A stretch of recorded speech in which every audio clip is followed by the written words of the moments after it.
So job security isn't staying at a job forever. Job security is knowing that your skills and experience can allow you to have a job anywhere you want. Companies assign more budget to hiring new people than to actually increasing their current team Yeah. salaries. Like that, people tell you normally apply to as many jobs as possible, increase your chances. But it's a big mistake because you're spreading yourself too thin and you actually end up submitting low quality applications. Apply to the five roles, but make sure when you're applying, you're not applying based on the jobs you've had, you're applying based on the job you want. A lot of times, the job title you might want to go for might be different. A lot of women feel trapped in the jobs they're in because they feel, I've not had that job title before, I've not been a manager before. Who am I to apply for a management Exactly. role? But if you've already managed in your role projects, people, programs, you can make those skills transferable. So when you're applying, try to not focus too much on your responsibilities. Focus on the impact you're making. So when I say impact, let me define what impact means to make it very simple. How are you helping to increase revenue, reduce costs, or make more efficient? Not Another Money podcast. Why is it called Not Another Money podcast? You may be wondering. It's because this is not your typical money show. Get ready for real money conversations and lessons, expert insights from some of our very special guests, and hear some really inspiring stories from everyday people. On this podcast, you're going to learn how to earn more, how to spend less, how to grow the difference, and most importantly, live your best financial life. Hi, Simi. Welcome to Not Another Money podcast. How are you today? I am doing great. Thank you for having me, Tolu. No, thanks so much for coming down. I'm really excited for today's conversation because it's a topic that I think is so important to many of our listeners. But before we dive into the heart of the conversation, it'll be great for you to just introduce yourself to the listeners, tell them a little bit about who you are and what it is that you do. And Yeah. also, actually, tell them why they need to stay for today's episode. Ooh, okay, this is a lot of pressure, but Yeah, I'm excited to tell them why. yeah. So I'm Simi. I'm a career and job search coach for women. I specifically work with women to help them increase their salaries, move to more senior positions, and also become leaders in their industry. I'm an author of a new book that's just recently out called Job Search to Job Secured, Yeah. which is essentially designed to help you land a more fulfilling career in 90 days. I've run coaching programs, workshops, and done speaking engagements for hundreds of women. I've done this virtually, I've done this in person. So I'm just so happy to do this work. And it's important for everyone to listen because understanding how to increase your earning potential is so important, especially for women, specifically for Black women who are most of the people I work with. Yeah. So anyone that's listening today should look out for us to kind of speak about gems about how to earn more at work and how to feel fulfilled in the process. Amazing. I'm really excited to dive into it because, like you said, it's something that's important to many of us, right? We all want to be getting the most bang for our buck. So when we're working, we want to make sure we're being paid well for the work that we do. So I'm really excited to dive into this topic with you. But before we do that, what I like to do at the beginning of the show is a little bit of an icebreaker with my guest, and it's a game of Would You Rather. So I'm going to give you a few scenarios, money related, and I'm going to ask you whether you'd rather A or B, and you just tell me which one you'd rather do, yeah? Okay, let's go. Okay, cool. No pressure. So, would you rather negotiate your dream salary but only be allowed to work in the office or accept a lower salary to work remotely? Wow, this is hard because I love working from home and Yeah. everything I do is about helping people earn more. Okay, I believe in having a career that helps you live your life. I don't believe you're meant to work to live. You're meant to no, you're not meant to live to work.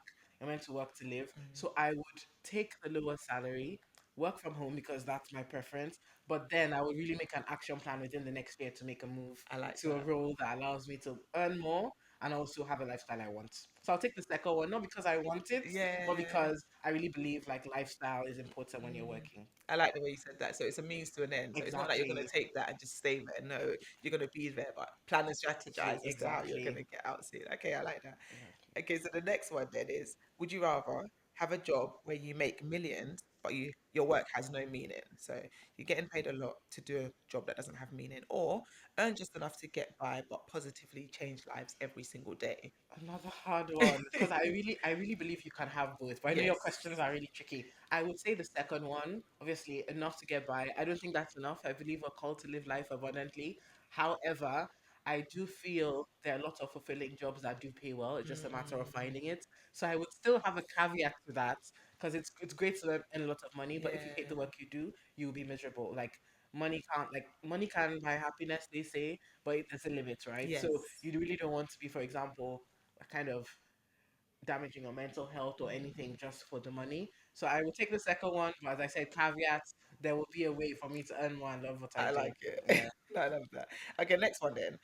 Notice they're all career Yeah, related. no, it's good, it's good, it's good. Work for a Challenging. company that gives you an amazing salary but no work-life balance, or work for a company with a great culture but the pay is mediocre. The same theme is the same. It will be the last Yeah, one. yeah, yeah. Um, it will be the last one. I would say a lot of companies are now having a bad rep for either being one or the other. And I really feel that there's some gems. I'm going to start in the conversation where you can have both. Mm. So yeah, the last one again, but not ideal for me and Okay. all my clients. Yeah, yeah, yeah. Okay, next one then. Would you rather save half your salary for life and retire early, or spend freely but have to work until you're 70? Save half and Yeah. retire early because one, when you maximize how much you earn, you're able to do that comfortably. Mm, I understand being able to spend all your money, but then does everyone really want to work till they're 60? Probably not. People want to kind of do stuff early, get a yeah, vacation home somewhere, exactly. enjoy your life, kind of see your kids when they're growing up or in their later stages of Mm, life. So yeah, I will definitely save half yeah. and yeah, retire early. Yeah, 70 as well. It's pretty old. Yeah, Yeah. I would go with Mm. that too, to be fair. Okay, so then the last one then, would you rather never pay for food again or never pay for flights again? Ooh. I'll never pay for flights because Yeah. food is in the grand scheme of things. Flights, especially if you want to kind of upgrade the flights. Mm, Yeah, I'll never pay for flights again. yeah, yeah, I think I'll take that too. As much as it would be nice to never have to pay for food, because that's what restaurants and groceries as well. But I think flights as well, to Yeah, be able to just go anywhere in yeah, the world without exactly. having to think about paying for Yeah, it. Yeah, it's I'll a take good that deal. too. It's a good deal, right? Yeah, Yeah. Okay, cool. Thank you for playing. yeah, that's good. Yeah. Okay, so the next segment of the show I like to do my guest is a game. It's not really a game actually, it's more of a segment of the show where I ask my guests for them to share a significant money moment. So this section is called Not Another Money Moment, and I invite you to share a significant money moment from your past or childhood that's had a significant impact on you, your relationship with money, how you view money. So any money moment that comes to mind that you don't mind sharing. Oh, of course. I'll say the first money moment was maybe the first time I got my first paycheck for my big girl job. Okay. So obviously, you see when you're signing on like the contract, you see how much you're earning. For some reason, in my early 20s, I kind of felt this divided by 12 will be what I get. And when I Mm. saw my payslip, I was like, national insurance, pension, loans. I was seeing so many stuff, and I was like, wait, okay, I think I should have known this. Mm. However, I really feel the education system really lets people down by not just with your pay slip, but encouraging and teaching people more about personal finances Mhm. early on. We're taught so much theory, and even people that do accounting and finance degrees are really taught a lot of stuff, but not really taught the practical day to Yeah, day of how money works for exactly. individuals. And I think that was the most significant money moment. And it also kind of catapulted me into this career path I'm in to help more women feel more rewarded by the work they do. And we'll Mhm. probably get into that later on. But I'll say that was the Yeah. first time I received my paycheck from my first job that I was like proud to have. I was like, wait, what is this? Yeah, Yeah. I still remember that experience too, actually. And it's like, excuse me, some of my money's missing. Yeah. Like, where's the rest of it? And yeah, it's true what you say. We're not taught these things in school, right? So it's like you go to work and you just assume that, okay, this is how much I'm earning divided by 12. This is what should land in my account. And then you get that pay slip and you don't even understand half of the things on that pay slip as well, because it's like, what is this gross net? I just want to know how much I'm getting. Just give me my money and the full amount. So yeah, no, that was a shock to the system Yeah. too. And I think as well, because when I first started working, we didn't get taxed at that age. So I think, again, that's why it was a bigger shock, because when I was working at 16, 17, all that money was my money. And then, yeah, when I got my first grad job, all of a sudden I was getting all of these deductions, which I hadn't been prepared for. So, yeah, I can see why that would be a significant money moment. Now we're going to dive into the main heart of today's conversation, right? And we're going to circle back to what you were telling us in the beginning about what you do as a career coach. And I guess my first question to you would be a bit of an understanding as to your background and what led you down this path. Tell us a little bit about your career journey today and what led you down the path of becoming a career coach. Yeah, so I've had quite an interesting career Yeah. journey. I've pivoted industries 3 times. Oh I've wow. worked in media, I've worked in tech, I've worked in finance, and I would say when I first started my career, I had several stereotypes about what I thought, oh, this is what it's like to kind of work in the corporate world. So my first role was in the city. I was really proud of myself. My parents were proud. You know, when you graduate from university and your parents say like, "Oh, she works here," and you feel like just this really Yes. sense of pride. And I started working, and I enjoyed my role. However, a few years into the role, it kind of felt like a coming to Jesus moment. Like, is this what I have kind of decided to have as my career? Not just because of, okay, there were some times that it was hard and sometimes where the environment wasn't that great, but more specifically, I felt like wasn't being recognized for the value I brought in my role. And not just in that role, but I used to hear from a lot of peers and a lot of women that were in my circle that they felt like they were settling, but this is how it is for everyone. Like you just have to kind of manage and just see how it goes. So obviously I kind of stayed for a while, like most people do. You kind of stay in a job because you're like, this is what I know. And it came to the point in my career, you know, when you meet like a certain, you've been in a role for amount of years, so it's like, okay, I'm ready for my next promotion or next pay rise. I had the conversation with my boss, you know, tried to be his best friend, did everything it tell you to do, work hard, be visible, and yes, you're on track for your raise. Everything was looking like it made perfect sense until I got told that the raise wasn't happening. And the conversation really made it seem to me like I hadn't been doing what I was meant to be doing. But the truth of the matter was there were obviously budget constraints. So they obviously had to communicate to different people in the role that, okay, a certain amount of compensation has been dedicated to like compensation, but because of this, it's not happening. And I kind of, not only did I feel disappointed, but it made me feel like what makes me believe that if I do the same thing again for another year, this isn't going to happen Yeah. again. So I kind of took fate into my own hands and I said, the skills I have are relevant to this role. So that means they'll be relevant in another role. And that kind of gave me the sense of urgency like, let me see what's possible. A lot of times you might, and it's okay. A lot of times people are really honest about the fact that it will happen next year. But I kind of felt so slighted that I didn't think it was actually going to happen. And trust me, obviously, I kept in touch with some colleagues, and I was right. Yeah, yeah. They It didn't didn't get ha- that pay rise. it didn't happen. Okay. So that kind of took me on the journey. And after I pivoted roles, I started getting a lot of women coming to me and say, "How did I do it? How did this work?"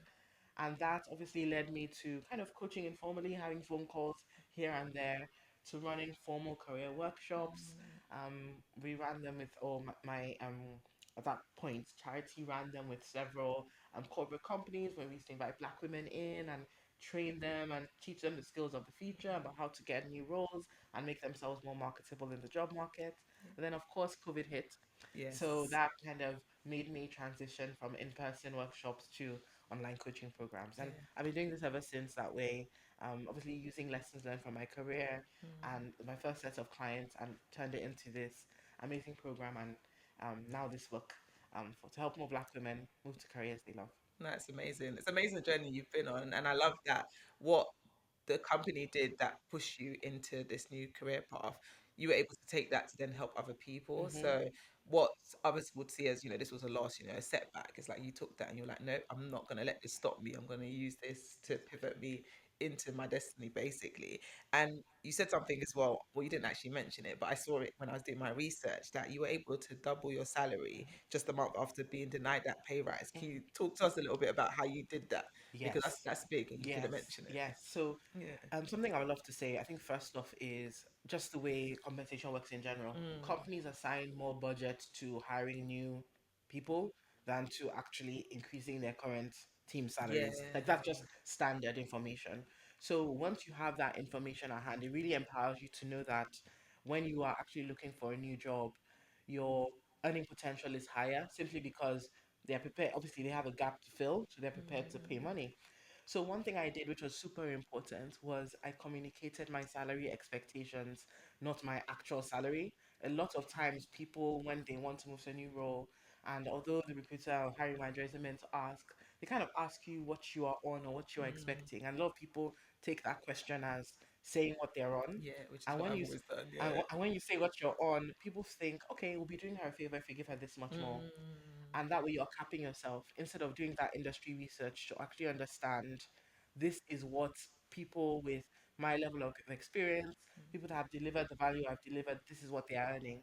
So when I communicated my expectations, I was pleasantly surprised that my expectations, one, yes, they were within the value, but also imagine that I had been earning almost like half of that, like for such a long time. So Wow. it was really empowering to make that move, and that's kind of what I teach. Like, Yeah. let's do that industry research to understand what you should be earning. Second is I didn't apply to as many jobs as possible. The honest truth is I only applied to five, and I actually teach how to apply to five jobs or less and get an offer based on those five applications or even more. And the reason why I actually spin it around instead of people tell you normally apply to as many jobs as possible, increase your chances. But it's a big mistake because you're spreading yourself too thin and you actually end up submitting low quality applications Okay. than if you were really targeted and focused on the actual jobs you want. So that really helped me collapse time because I wasn't putting myself everywhere and anywhere. Applying wasn't the first thing I did. I actually figured out what my goals were. I did the actual salary research. And then I also conducted my job search as a what's in it for them, the company, and what's in it for me. So I wasn't just attending interviews and saying, I just need to impress them. I was also finding out how they could impress me. So it meant Wow. I could whittle down like conversations really quickly. Like a recruiter call, I would know after a recruiter call if I was going to move forward or not, Yeah. rather than saying, let me have as many as possible, even jobs you don't want to Yeah. do. Yeah. Because a lot of times when I had applied to jobs in the past, sometimes I would get maybe a rejection for a role, and I'll be like, you know what? Even if I got this job, I wouldn't want it. You know that Yeah. realization that Yeah. like you're like, wait, did I actually apply because I wanted it, or just because I wanted that self gratification of I'm moving forward with something? Yes. So those kind of things I did actually helped me shorten the process and also helped me to like significantly get that salary increase. And I think it's such a game changer when you know what to do because a lot of times when we're applying and looking for new roles, we're doing things because this is what we've heard works, but we don't know why we're doing it. And that really made a difference, just changing my mindset that way. Yeah. So I'm interested to know how you got there then, because like you said, most people you'd think you cast in it as wide as possible, Hmm. right? And hopefully whichever employer comes for you. But you took a very different approach. Where did that come from? Like, did you have coaching or yeah? I just want to understand a bit more about Yes, how you yes. got to that stage where you knew what to do differently to what everyone else was doing. So before I actually got denied that raise, I Yeah. was already putting feelers out to see Okay. what worked and the mistakes I learned. Because obviously I wasn't really serious about it then, Mm. but that's why I was making those applying to as many jobs as Yeah. possible, saying what my salary was. So luckily, when I actually needed it, I'd had already made those mistakes, and I Okay. could quickly learn from my mistakes and pivot. And it really made me collapse job searching into a four-step process, which is in my book as well. I kind of talk about it as per first things first is not applying, it's finding out your goals, find out jobs that can pay you what you want, suit your lifestyle, and have a good company culture. So with that already, you're able to kind of whittle down and narrow down what roles and what industries are interesting to me. Once you know that, you can apply to your five roles. Obviously it can be more than five. Five is just kind Yeah. of a Yeah. it's a good way to be strict with yourself. So you know like is Yes. this something I really want or am I just doing this for the sake of doing it?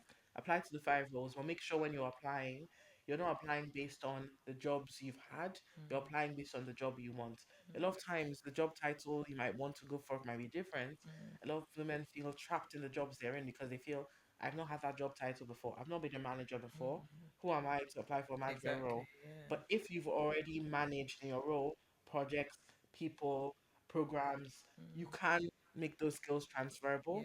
So Yes. apply based on the job you want, not based on the Okay. job you have.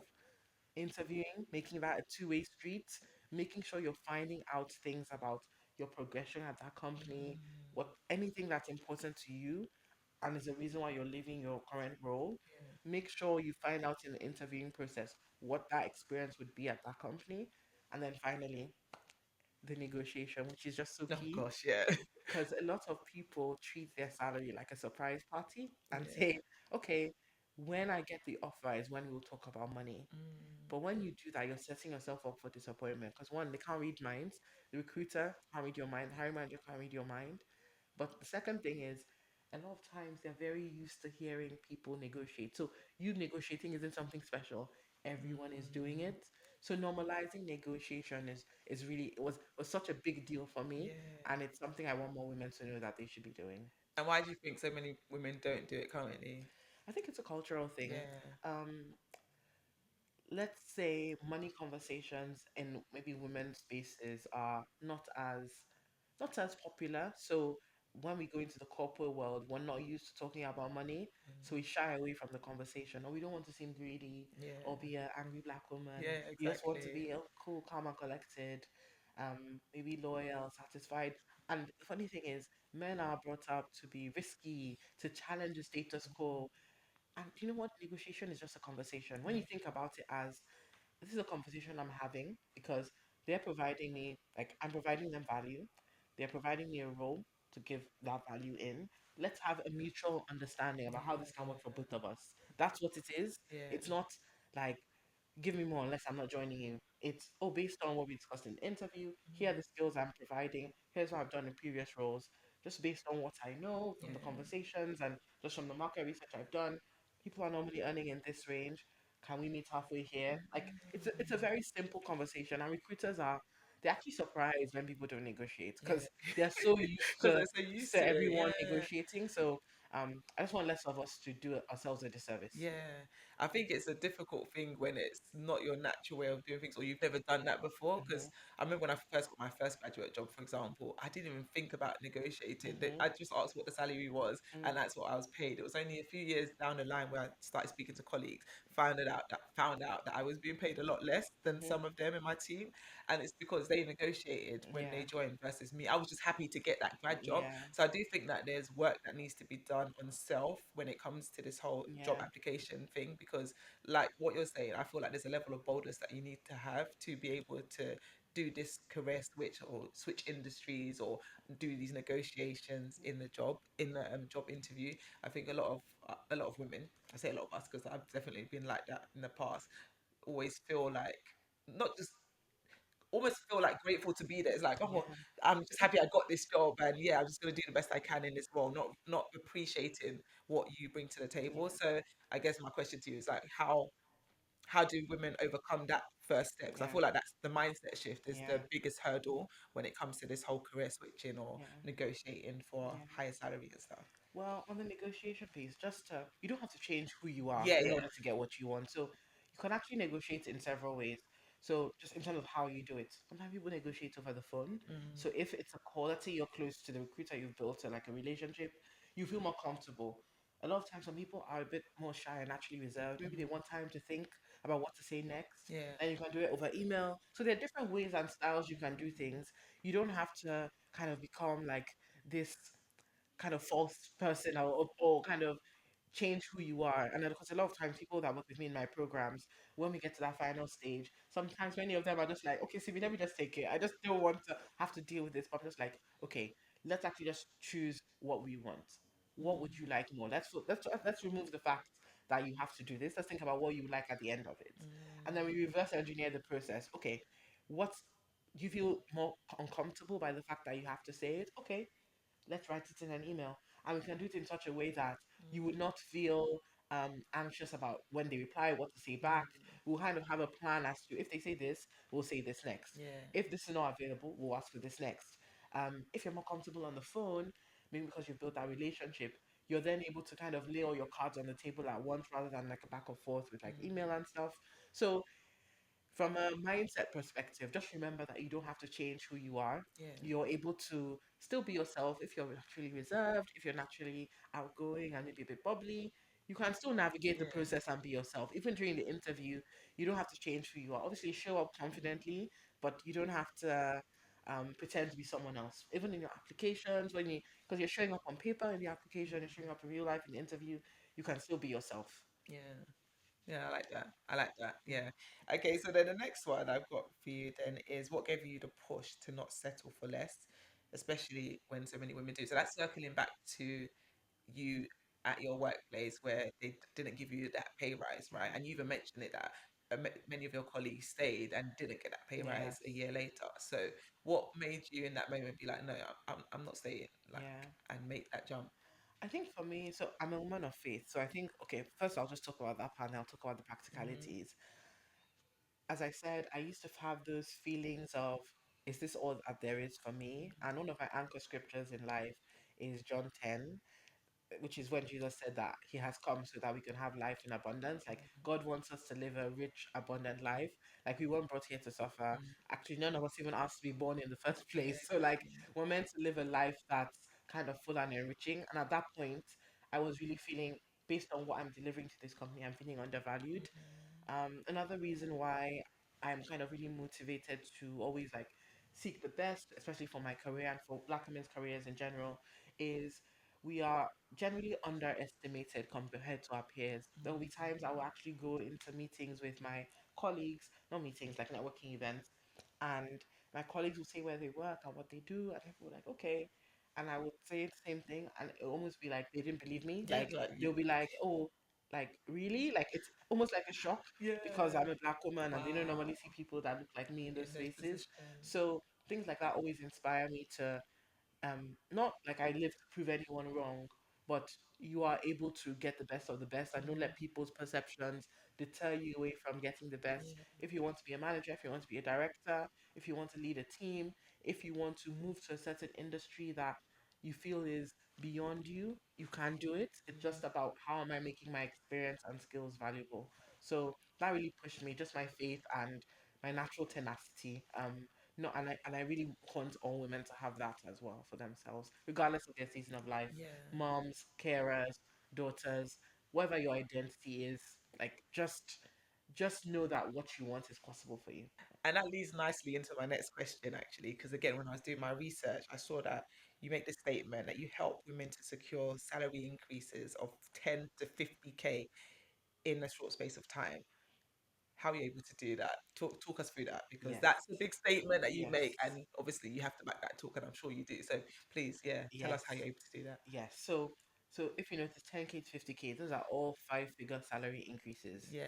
And those are the kind of budgets that companies have, especially for in general to be competitive. So a lot of companies, when they say the salary is competitive, it means that they basically have a salary that can compete with others in the industry. So it's comparable or is going to pay you more than that. Okay. So when you don't actually try and get a five-figure salary increase with a move, you are actually giving the company back more of their budget assigned Wow. to that's why it's a specific number, right? Yeah. They're all five figure. If you notice, 10 is five figures. Yeah. So they're all that's kind of what you should be aiming for. So that's just facts aside.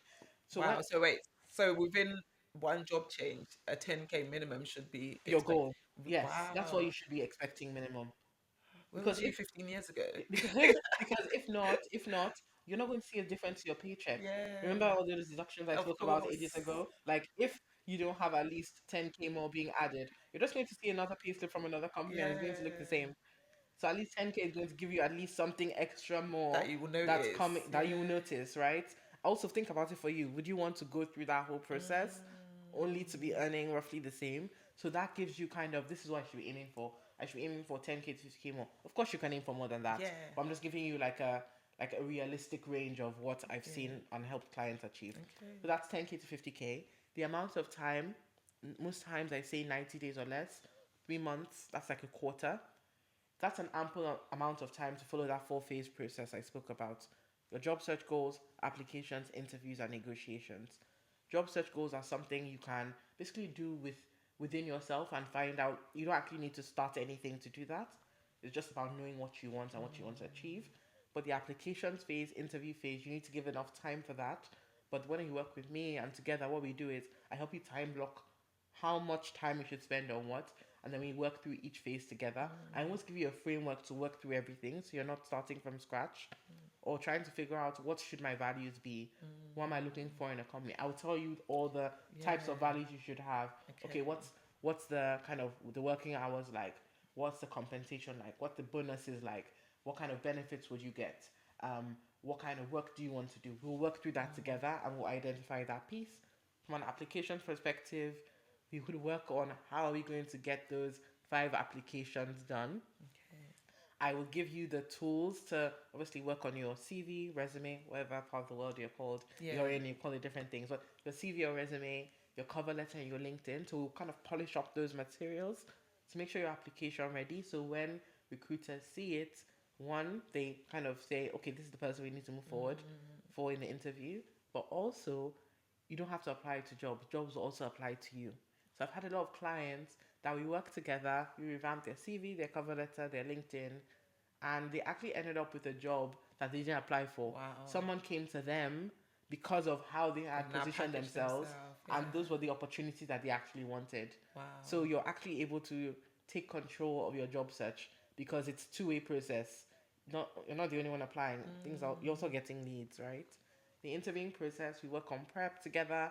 A lot of times, people cram the answers they have, and are like, okay, I need to interview for this role. I need to say this when they ask this. I need to say, but when you do it that way, it's very robotic. So not only are you nervous and anxious about the interview, you don't actually find out the things you want to find out for yourself to make sure the role is what you want. And then finally, negotiations. This is where a lot of people feel like they need that support and accountability to make sure they're asking for the right things, reading through their contract properly. Because a lot of people, especially for example, things like simple things like maternity leave, people don't realize what the clauses are. So when they want to start families and do things for themselves moving forward, they don't know what is possible. So we work through that together to ensure that you feel confident with the offer you're accepting, and also making sure we negotiate it so it's the best offer you've accepted so far. Amazing. I love that. I love the process, and it sounds so simple when you break it down like that. But I can imagine it's quite a journey that you Yes. take these women on. So, what would you say has been your proudest experience? Would you say, or like the biggest transformation that you've had with a coaching client? Ooh, oh, there are many. Okay, so the ones that are really exciting are Yeah. those like career transitions. So I've had people move from like law to tech, or people move from what other one have I seen? Oil and gas to like a software development role. Okay. So I've seen people really transition industries, and those are really exciting because a lot of times when people come to me, they've been applying for ages, or they're just too scared to start. Some of the most impressive ones are people that start leading teams when they weren't managers before. And a lot of times they have that manager skill set, but because they haven't had that title, it's either limited, they felt it limited them in the past, Yeah. and we're able to kind of bring them to that kind of new phase of leadership. Those are really exciting. And I think maybe the last one I'll say is people that have been able to move countries. Oh wow. So a lot of people want to move abroad for work, and sometimes there's some bias in the process when people see that someone isn't from a certain country or the experience is from somewhere else. So those have been really nice because you're really helping. It's really good to help someone change their life. Exactly. Move country, start a new life somewhere else. So yeah, I'll say those three. Increasing, moving industries, moving to management, changing countries, and obviously all of those come with increasing salaries. Yeah, yeah, So yeah. Which is yeah, amazing, incredible. You're out here changing lives, so that's amazing. it's an honor. So then, what would you say is the biggest barrier that you think? Because obviously you work more closely with Black women. Yeah. So what would you think the biggest barrier is that Black women face when it comes to securing high-paying, fulfilling roles? Because I think changing industry, changing job is one thing, right? But getting those higher, like CEO or CFO type positions, what do you think is one of the biggest Yeah. barriers that we face? I'll say obviously the issue is first of all systemic. So there's lack of diversity and inclusion in the corporate world. And although we might not have any kind of direct action we can do to improve that, I would say that we have some traits that naturally kind of do us a disservice. So I call it like the loyalty complex. Growing up, I think we have this deep rooted sense of loyalty, trying to ensure that everyone's happy and then forgetting about our own happiness. I see that happen a lot. Um, oh, but everyone will be upset if I leave. And I'm like, but what about you? How do you feel? Are you happy right now? Yeah. So being loyal to your employer, really more than they're being loyal to you, because trust me, when it's time for them to kind of say, okay, this isn't working for us anymore, it's very easy for them to restructure or Exactly. do something that you didn't really, this is not what you signed up for. So I'll say loyalty. The second thing is, as I mentioned, we'll touch on this briefly, but the money conversations, we are used to kind of talking about money that much in our kind of day to day, and especially growing up. So that's another thing. And I'll say the last one is probably, um, I'll say it's being a mom at work, and I'll kind of explain why. I think a lot of times we are brought up with this maternal instinct to make sure everyone is okay, and when we get to work, sometimes we do the same thing, and not just making sure that everyone is okay, but we like to be the doers in everything. We're very hard. It's very hard for us to delegate, and most times people that rise are people that are able to delegate, and that's true leadership. Being able to inspire people to take action. You don't always have to do every single thing. Like, it's okay to want to have to be someone that's known for their excellence and their delivery, but if you want to rise, you have to get comfortable with delegation. So I'll say leave motherhood at home sometimes, leave being the big or the elder sister at home, and try to actually put on your leadership hat on more work. I like that, and that is so true. It's only when you vocalize it like that it makes me think it's so true. That whole mothering thing that we have going on in the workplace, wanting to always help and always want people to be happy with you helping, and yeah, that whole people pleasing thing is Yeah. true as well, and it's something that does hold you back, because you're right. The ones that rise to the top are the ones that do the least work, but are able to like pass their work on to others and Yeah. things like that. So I like to call it inspire the vision. yeah, People that inspire people to take action don't always do the work. And the people that are doing the work, they're not like sad that the other person's. They're just exactly. inspired or Yeah, glad to have someone to mentor or lead them so they can true. get the work done. So don't feel like you are being lazy. You're not. People that have those leadership roles are needed and are very much important. They're also the highest paid. So there's a reason why. Okay, so then just going back to the conversation on salary negotiations, then just any tips that you would give to help women advocate for themselves when it comes to negotiating salaries.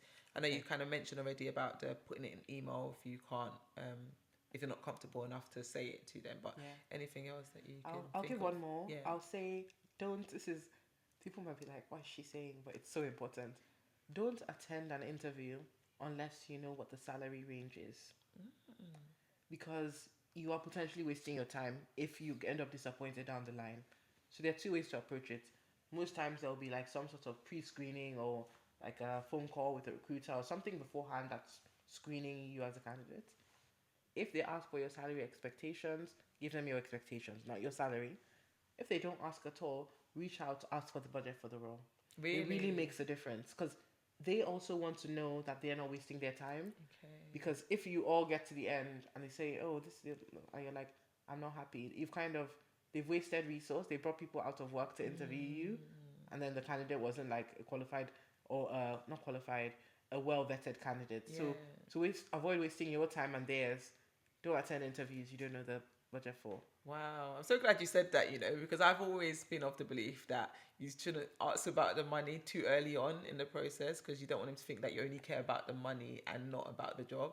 So yeah, Yeah, it's interesting that you said that, not to go there without yeah. asking about the money Yeah, first. it's okay to obviously apply, Yeah, but then yeah, yeah. in that process, when you're about to start the series of interviews, Yeah. make sure that's something you bring up early because it's Okay. part of the negotiation process. Negotiation doesn't start when you get the offer; it starts earlier. So you're not Okay. negotiating there like, oh, this is, but you're finding out what the budget is, so you know like this is what I'm even set up for to negotiate when I do get the offer. What advice would you then give to anyone listening right now who wants to start applying, looking for a new job and looking for a career change? What advice would you give them to stand out from the crowd when applying for jobs? Yes, okay, this is a good one. It's a really good question because I think the first thing, obviously, once you actually start the job search process, you found out what you want to do moving forward. When you're applying, try to not focus too much on your responsibilities. Focus on the impact you're making. So when I say impact, let me define what impact means to make it very simple. How are you helping to increase revenue, reduce costs, or make more efficient? Always tie what you are doing or what you've done in your roles back to those three things because that's what gets you paid and that's what makes you stand out. When people just write their responsibilities like I did this, I led this, but you're not saying what the end goal was, you're almost making the reader, so the hiring manager or recruiter, connect the dots for you, connect the dots for them, Okay. right? So help them understand this is what it led to, this kind of revenue it drove, this is how it helped the client, this is how it kind of made more efficient or more robust. Talk about what the end goal was. That really helps them know that one, if you are maybe changing roles, maybe it's a level of seniority or even moving to the same type of role, you just want to connect the dots for them. You don't want to have them to think too much because that's what stops people from moving people forward in the application process. Or I'm not sure about this one. The answer should be, oh, she's the one. So Okay. do that connection of dots using those three principles I shared. Make sure your responsibilities are tied to impact. increasing revenue, decreasing costs, or making more efficient. Another question I have, which kind of we haven't touched on just yet, is about contracting. So many people are unsure about whether they should go and be a contractor versus applying for permanent roles, because we know typically contractors earn a lot more, right, than permanent employees. I was just interested to know what your take is on that, and what do you recommend for women? Okay, so I've actually helped people get both type of roles, Okay. contracting and perm, and I would say both are great, but it really depends on the phase of life you're in. So let me just walk through both of them just to let you know what to consider when you are going for any of them. So if you're going for a contracting role, most time contractors are experts who are being paid to deliver on a certain task, on a certain project. So those experts are being paid really well, but think about it from the perspective of it's not you kind of climbing the career ladder or you kind of getting a position of leadership. You're being paid to do something specific. With that comes certain things because obviously you're being paid, but you're not going to get some benefits like pensions. You have to have a SIP, self invested personal pension. You would have to pay your taxes. You would have to sort quite a few things out on your own because they're paying you as a company, a service provider. So if you are ready for that level of admin, and if you are also at that stage of your career where you just want to be paid to come in at 9 to 5, do the job, and go home, then that's fine. Yeah. So you just have to be aware of what that comes with. So that's kind of the contracting piece. Whereas if you're focusing on perm roles, you're in a position where obviously the company has you as a employee, so they're taking care of you. They have to pay your pension, pay your pension. They have to give you some certain benefits, and obviously at some companies they have really good benefits. Company car, private health insurance, they can be really good and juicy. Also with that, because they're giving you all those nice perks, obviously your salary is lower, but for some people they need that kind of um, milestone based career where in 2 years they can be an associate, in 3 years they can be a director or associate director, next year they can be a director, next year they can be a vice president. Like some people need that kind of ascension ladder, and if you're the kind of person that you need that ascension or you need that career mentoring or where there's a pathway for you, then perm is a good route. So it all depends on the phase of life you're in. I'm sure if you're listening to this, let's say you have you're tired of maybe the office politics and you just want to come in, make your money and go home. Yeah. Contracting is an option, but it comes with the benefits that you have to sort out for yourself. Okay. If you're someone that you like that safety of having benefits, having more job security because or job safety, job security is something else. Job safety because you're kind of on payroll, then maybe permanent is a better option for you. So both are good, but they just serve Okay. different purposes depending on where you are in your life. Okay, so then comes back to what you were saying before about knowing what you want for yourself, more Yeah. importantly. So Yes. there's no right or wrong. It's just knowing where you are, what you want out of your career and your next Exactly. move, as opposed to just, you see your friend's a contractor, you too, you want to go and Exactly. follow them and be contracting, but I don't know, you've got kids and it just doesn't work for your life. You just need to Exactly. make sure it works for you. In terms of mistakes that people make in their job searches, then you mentioned one in terms of casting your net too wide and applying to too many jobs without being specific enough. Any other mistakes that you see people making in their job search that might cost them opportunities? Okay. I said applying to as many jobs as possible. I said not negotiating. Maybe another one I'll say is um, tied to or obsessing over job titles. Okay. A lot of times people feel if they haven't held a certain job title before, they can't hold it again. And I always like to say that that's not true because different job titles have different meanings at different companies. True. But also, it's your results that they're actually looking for. I'll just give a simple tip to anyone watching this right now or listening. If you're applying for a job and you have your CV or resume, on top of your CV or resume, don't put your current job title. Put the job title you're applying for.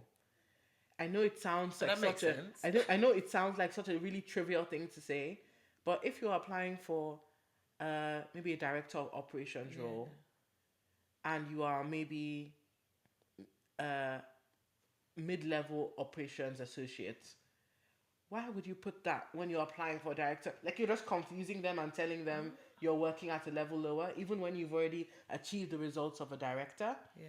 So it just makes like position yourself, as I said, apply for the job you want, not for the job you have. So it's wow. such a small tweak, and it's I never thought of it's that. such a little thing. But when you're applying, at least let them know I purposefully applied to this role, rather than she's Okay. just sharing this same copy of everything Yeah. everywhere. It makes that much of a Wow. difference. Okay. It's such a little thing, but I just think that would help somebody. I think that will help so many people. That will help me, number one, because yeah, I never do that. Okay, that makes sense. Now you said it, it's just like, yeah, why wouldn't you do Yeah, that? That makes so much sense. Yeah, put the job title of the job that you're applying for, not your current job exactly. title. Okay. Oh, this is a good one actually. What role do you think networking plays in securing better opportunities? And do you have any tips for networking effectively? Yes. So networking is key, but it's not to be used as a crutch. Because a lot of people feel, oh, I don't have a good network or wide network, so I can't get jobs in this area. So don't think about this. Anything I'm going to say like that. But networking is used specifically for two things: work life, or more of not work life balance, culture of a company, and also compensation. So culture of a company. When you speak to people that are in a certain industry, even if it's starting off with messaging someone on LinkedIn saying, kind of you kind of appreciate what they do. It'll be great to learn more, and obviously telling them you can also provide value to them. It's a two-way conversation, right? Make sure you're asking questions about maybe what their day to day is like, understanding how the company works and how people feel at the company. It's good to network and find out that information. But most importantly, for pay, don't ask the person how much you earn. That's not what you should say. You should say something like, make it personal. Based on someone with this level of experience that has been doing this, how much should someone in that position be expecting? You can get so much insight from people who are in the roles you want based on that information. That's A lot of good. times people don't do that, and then they are kind of, it's a finger in the air thing when it comes to saying what their salary expectations are. So they don't actually know why they're asking for those salaries. They're Yeah. just hoping for the best. I always say a 10k to 50k add-on always makes sense, but when you've done that networking, you get to validate those Okay. things. So mainly networking for culture, like find out the culture of a company and pay, but don't use it as, oh, I have no one to talk to, so I can't move forward. Okay. It's a happy bonus. Think about it that Yeah. way. That's how networking helps. So then, would you say to so these five companies, for example, that you put down that you're applying to, that you've hopefully got interviews for, you'd say contact people within similar roles in that current organization Exactly. to find out about the Exactly. culture and Or even if they're not at that company, if you know or are connected to someone that is in our competitors and in okay. competitor companies, it will still give you a hint, because Yeah, most yeah. times competitors can be similar, but it'll still give you a hint, and you can also ask about the other company as well if they know anything, or maybe they might have kind of, most people have kind of gone around a few companies in their Yeah. life, so they might have had some experience there or know someone that works there, Yeah. for example. Okay. That's really good. See, LinkedIn is a powerful tool if It you use it, is. right? Going back to the clients that you've worked with, so you've obviously helped hundreds of women around the world to secure higher paying roles. Talk us to Talk to us a little bit about how you coach your clients through things like imposter syndrome and self-doubt when it comes to doing career transition or applying for these senior leadership type roles that we mentioned before. Yeah. So self doubt and imposter syndrome all comes from not believing that you are enough. And there's something I kind of walk through. It's called the imposter syndrome cycle. So it starts off with, I want to apply for this job. You apply, and you either get like maybe cut off at the application process or interview process, and you're like, oh my gosh, there's nothing else I can do. You stay at your job for longer, you do nothing for longer, and then you get frustrated and then you apply again. It's a vicious cycle. It just goes round Yes. and round. But what stops and what breaks the cycle is the moment you realize what is valuable about your career so far and what other companies want. Because I always say you can't underpay or you can't undervalue someone that knows how much they're worth. And once you know what is valuable, what's the piece of experience you have, and that's what I help a lot of my clients uncover when we first start working together. What are the pivotal parts of their experience that companies are dying for? Like, because sometimes people are like, I don't even know what to move to because nothing, I think I know nothing. I worked here for 10 years, 8 to 10 years. I worked here for 15 years. I've been in this company for 5 years doing this, such an important role, but oh, no one wants me. But once we're able to work together, we're able to uncover those um, gems in your experience, the value you've added, the showstoppers, the things you've done. It then kind of inspires the client to say, okay, based on this, because as a coach, I'm not going to tell you what to do, but I'm going to show you a framework and a methodology for you to follow to get results. You're then able to kind of see it for yourself, but you just need that someone to help you unearth it Okay. and like kind of um, sometimes wake up. Yes. Sometimes just need someone to help you wake up and see everything Yeah. that's within you. I So love so that. that's the process, and that's happens in the early phase, and it really kind of propels a lot of people's job search journey from day one. I love that. No, I love that. I love that the analogy, or just in my head how I'm visualizing it, is you helping them like get a bird's eye view of themselves. Mm-hmm. Because sometimes when you're in something for so long, you don't see the value in it, or you don't realize the impact that you're having. But actually, when you step away from it and you look at all of what you've achieved, you're like, actually, no, in that 10 years, I've actually done a lot. Exactly. And if I've done so much here, I can take that and have impact elsewhere. So Yeah. I love that. I also like to say something about Yeah. job security. So job security isn't staying at a job forever. Job security is knowing that your skills and experience can allow you to have a job anywhere you want. Oh, I love that. Again, say it again. So Jobs. job security is not staying at a job forever. Yeah. It's knowing that the skills and experience you have can allow you to go to any job you want. I love that. That's literally a mic drop moment because it's Yeah. so true. It's job security, and that's what people think. I'm secure in this job, I'm secure in here because I've been here for 10 years, I've been here for 15, 20 years. But actually, like you said, it's what you've got that you can take anywhere Anywhere. because no one can take that from Exactly. That's what makes you you. you're Yeah. secure. Yeah. If someone is currently stuck in a job right now that they feel undervalued in, what do you think they should do right now to take control of their salary and their career? Yeah. So first things first is where you are right now. It's good to practice where you are. Have the conversation. Speak to your manager. Ask and say, based on what you've achieved so far, you really like to revisit or review your compensation this year. So a lot of times having the conversation is what's not happening, and that's why a lot of people feel disappointed. But like me, like I shared in my story earlier, I had that conversation and nothing was being done. Right. Once that happens and you notice that nothing is being done, please empower yourself to start, Yeah. as I said, that networking piece. Even if you're just putting your eyes out and saying, okay, I want to speak to other people in different roles and find out what one, what the culture is like, two, based on their experience and what I have done, what they think someone that has been doing this should be earning. Don't make it personal about them, make it about you, Yeah. and just kind of ask for their perception, because you get lots of great insights from people and you'll be very surprised how much more people have accepted even with less experience than you. So that's what I would say. I would say definitely start with having the conversation, and once you've had that, simultaneously even just start putting feelers out to understand what's out there for you. I love that. Okay, so then talk to me about people wanting to do a career transition, let's say within the next 6 to 12 months, and they want to double their salary. What kind of things would you say they need to prioritize now in order to be able to do that Yes. within the next 6 to 12 months? Yeah, so I'll make this very current. So Yeah. AI is the buzzword right now. Yeah, So yeah. the AI are obviously skills for the future. A lot of times at this point in time, a lot of companies, almost every company is a tech company at this point, because every company uses technology to improve themselves, doing those three things, helping them make more money, reduce costs, become more efficient.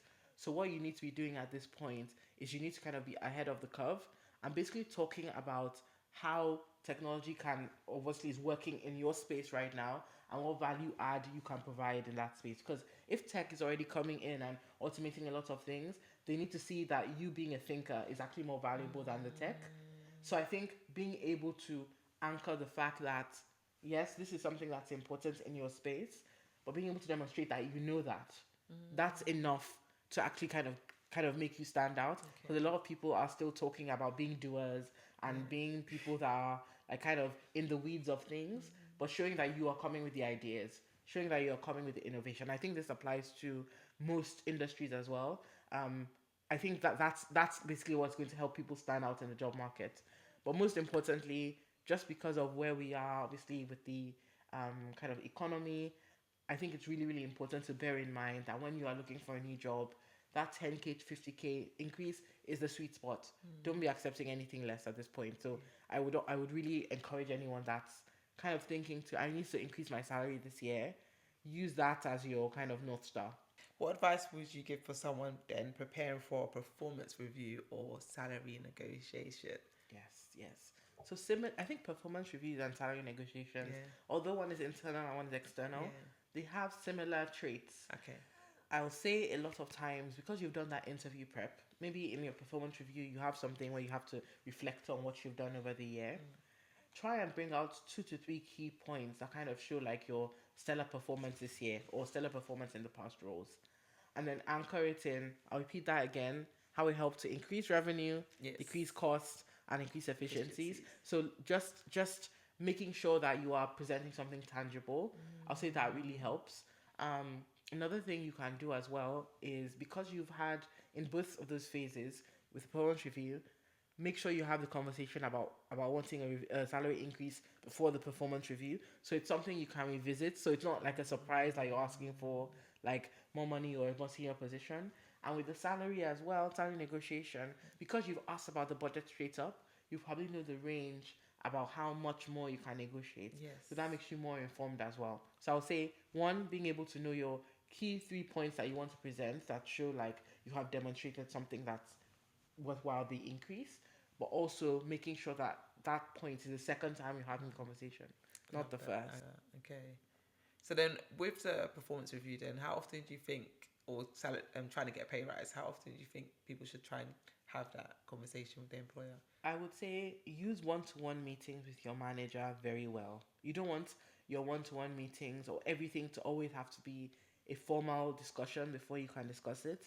Okay, the first time you might set up a specific meeting to talk to your boss about it, but your next one-to-one meeting, ask your boss or talk to your boss about how you're tracking towards what you said you would do in order for the raise to happen, right? So try and have kind of more frequent checkpoints. Okay. It doesn't have to be a like a big round table meeting every time you want to discuss money. Okay. The first time shouldn't be the first time you discuss it, but just try to make sure that you are having those conversations more regularly. Just normalize talking about your career progression and your compensation.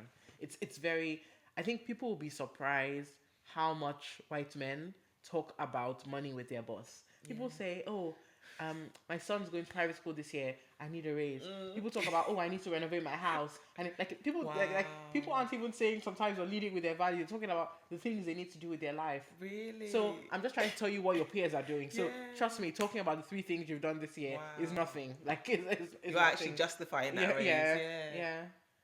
Yeah, that's crazy. I don't think in my whole career journey I've ever tried to get a pay rise within my company. I've always got pay rises when I've switched jobs. I've never within the same company. Beyond the like pay rises Yeah, when I get three a higher percent. job Yeah, okay. or like getting a promotion. Beyond getting Okay. a promotion, like within my same role, I've never thought of getting more money to do that Yeah, job beyond the inflation yeah, pay rise.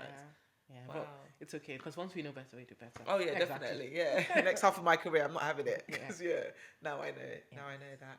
Yeah, that's what people are doing. How do you handle setbacks or rejection when trying to pursue a new opportunity? Okay, so this is quite, because I think this will always, this is part of the process, and I think one thing we need to normalize is there is not one job that controls your destiny. Yeah. I think a lot of times, especially when people are really passionate or say this is the job for me. I spoke to the interviewer, and everybody was really nice, and then maybe it doesn't fall through or doesn't come through. Just obviously it's very disappointing in the moment. I've been there. I totally get it. But just know that there's not one job out there that is going to make or break your career or make or break your life. And just kind of setting your just being just being calm, but also just realizing that there's more out there. That's not the only Yeah. job that exists. Um, it's very easy to say in practice, but I've had a lot of clients that have been disappointed over and over and over again. When we work together, they get their new role. They're like, "I'm glad it worked out this way." So yeah, Yes, that's true. It's always when you're out of it that you realize that actually this was a better opportunity for me than that one that I missed out on. So yeah, yeah, yeah. it is just realizing that all things work for your good. Good, exactly. So what advice do you have for women struggling to balance career growth with other priorities? So we're talking things like family, personal goals, children, like any advice that you'd give, because I know a lot of us want to be career women, but then we also want to, raise our family, raise our home. Any advice that you could give to women in that position? I would definitely say that when you are okay, if you're currently in a role, try to carve out time or work with your employer to ensure that you have like a sustainable lifestyle. I think a lot of people want to obviously be there for their family. Maybe if you have kids and you want to be there for drop off or pick up, work to see if you can maybe flex your hours a bit in terms of either maybe work later, work earlier. I know a lot of people have that conversation, and when they have it, they don't realize what flexibility options are available to them. if you don't have those flexibility options available to you, I would recommend, I'm not just saying this because I'm a career coach, but there's only so long you can sustain an environment that doesn't allow you to kind of prioritize your life. Yeah. Burnout is real. I've experienced burnout myself, and I've experienced a lot of clients having burnout, leading to like mental health issues, fertility issues. Like it can really be serious Wow. if you don't take it seriously. So when you're on your job search, I would encourage you to ensure you're looking at flexibility as one of your priorities. Ask about flexibility.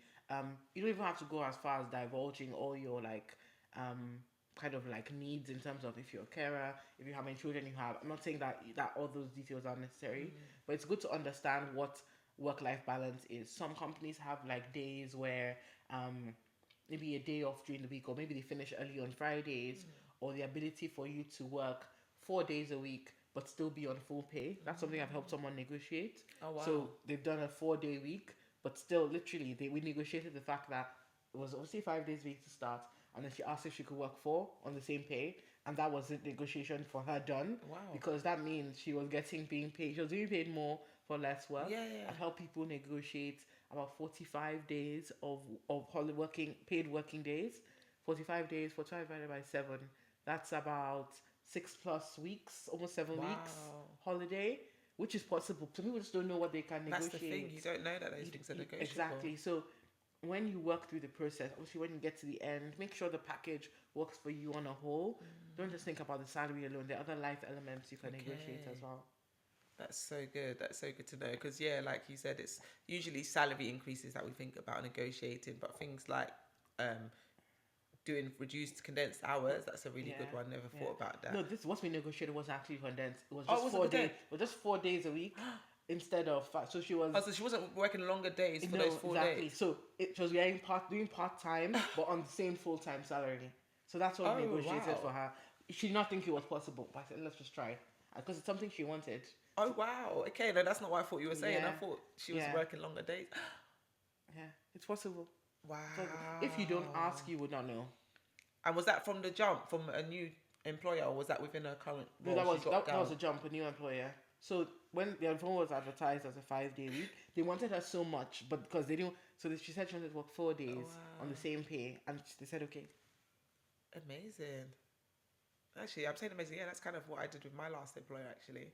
Oh yeah, yeah, that's what I did. Yeah, I did basically the salary that they wanted to pay full time. Yeah.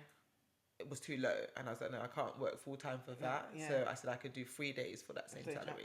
yeah. So yeah, but it wasn't extra money. It was just work less days. But no, that's incredible too. Last couple of questions now, Simi. So if you could share one piece of advice with Black women trying to advance their career, what would it be? You've shared a lot, but one final piece of advice that you could give to Black women listening right now that want to advance their career. Okay. It's more because I've said a lot of maybe practical things, but maybe this is just more of a mindset thing. Okay. But it is possible. Don't let other people's limitations, because people are always going to give you opinions about what is possible and what's not possible. But I want you to know it is possible. I have worked with people who have done really. People will say that it's not possible until they see that it's like done. And I just want to inspire you that regardless of what you are looking for next in your career, it might not happen the way you want it to, but there are roles and opportunities that can fulfill that gap for you.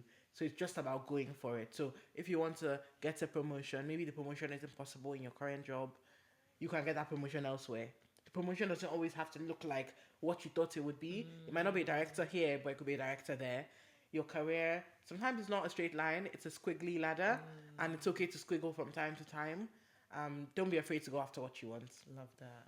Love that. No, thank you so much. You shared a lot, Simi. But one more thing I do want you to share before you go is that you recently published a book, which is called Job Search to Job Secured. So can you tell us a little bit about your book and why people need to grab a copy of it? Yeah, so Job Search to Job Secured is inspired by my coaching program, which is called Search to Secured.